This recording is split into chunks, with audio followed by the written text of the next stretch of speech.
Hi, I'm EC Dryer, one of the makers of Ring Runner, now working on Popup Dungeon.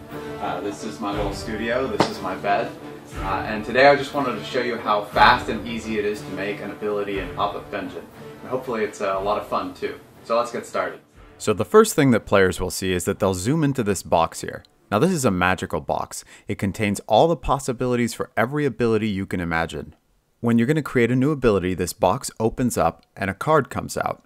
Then the whole thing unfolds, presenting you with tons of options. Now you can take these steps in any order that you'd like, but just for the sake of this video, we're going to begin by customizing the name and the look of this card. So we enter a name, and now we're going to choose an image. Now you'll be able to choose from a list of images that we include in the game, but you'll also be able to import your own pictures or images that you get from the internet. This should lead to some pretty fun possibilities. And once you're done with that, you can customize any aspect of the color of the trim of the card. Now that that's out of the way, let's actually make our card do something. Popup Dungeon lets you choose from hundreds of effects. To get started, we just push a tab on the left-hand side of the screen. This brings up options for this type of an effect. We've selected damage, so we're looking at damage types here. To apply the effect, just nudge the slider over to the right. Then we choose a damage type from a list of possible damage types. Since we're making a fireball, let's choose fire. So now you can see that we're dealing damage, but we're dealing 0 damage, and that's not very useful. That's because we haven't added XP yet. To add experience points, we just hit the increase button over on the top right-hand side of the screen. And we're still dealing 0 damage.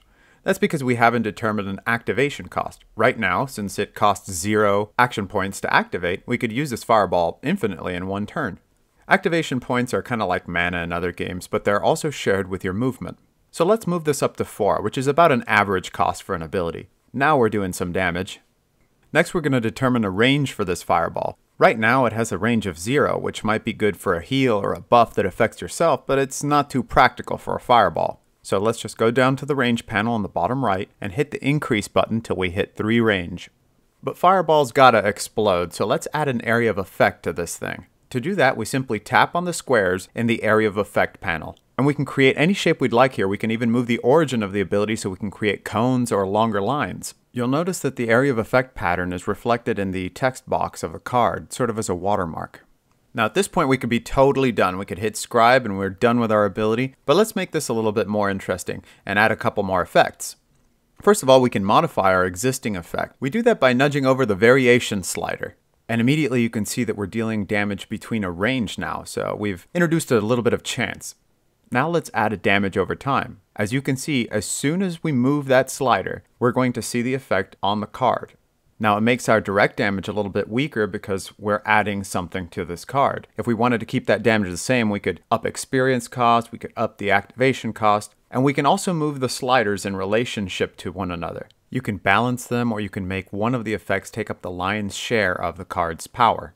Now we're going to further modify our dot by adjusting its duration. The longer a damage over time lasts, the more powerful it'll be. But of course, if you end up killing that enemy before the turns run out, then all of that was wasted.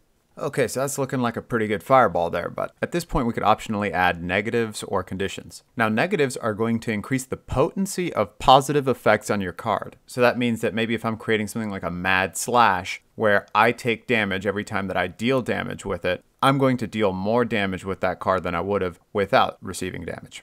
Conditions work in the same way. So if I'm creating a backstab that I have to be behind the target to use, it's going to deal more damage than a simple stab.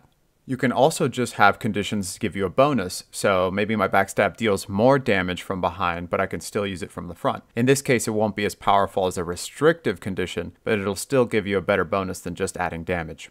You can combine up to 5 positives, negatives, or conditions on any card. And as you can see, you can customize most of these effects. So the possibilities really are almost limitless.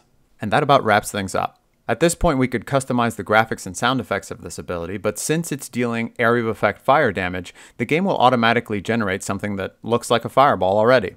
So let's hit scribe on this bad boy and actually make our fireball, at which point it'll be added to our library where we can assign it to characters or share it online with our friends.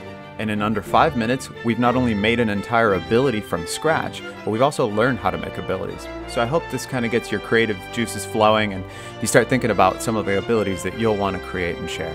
And please feel free to head over to our Kickstarter and give us any feedback you might have, any things that you want to see implemented or questions you might have. We'll be glad to answer them. Thanks for watching.